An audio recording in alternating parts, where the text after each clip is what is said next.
Naisipan ko nga na ganito naman ang lutuin ko para sa dinner namin ngayong gabi.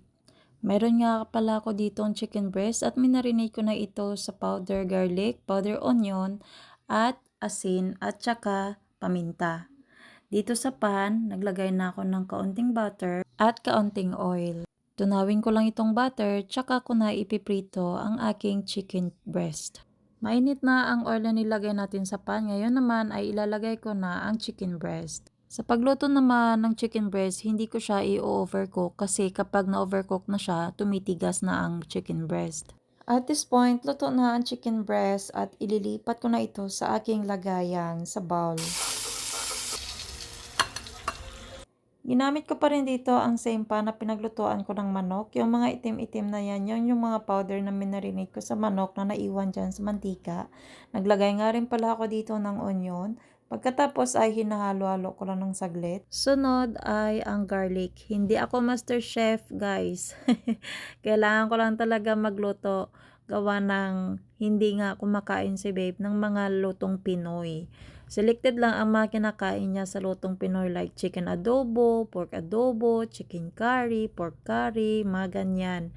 Pero yung mga ibang Pinoy talaga, hindi na siya kumakain. Araw-araw nag-iisip ako kung anong lulutuin ko at ipapakain ko sa kanya. Kung nandito din si Papa at ang anak ko, nag-iisip din ako kung ano ipapakain ko kay Papa na hindi maka-allergy sa kanya.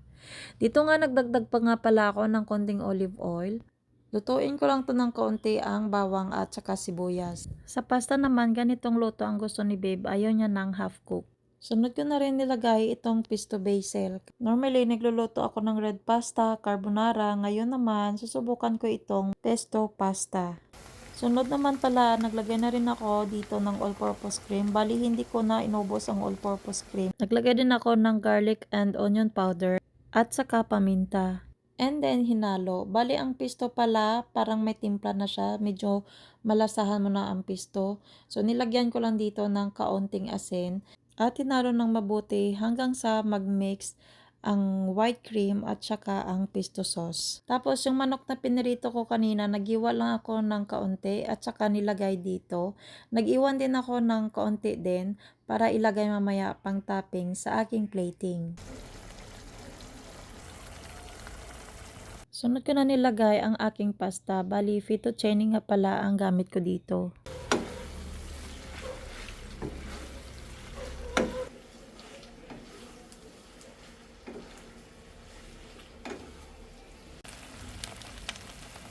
At ito na, luto na ang ating pesto pasta.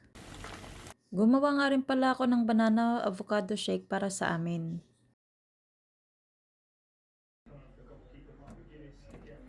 Babe, The food ready. Come, let's eat.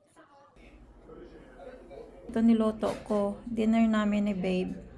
With matching avocado shake with banana.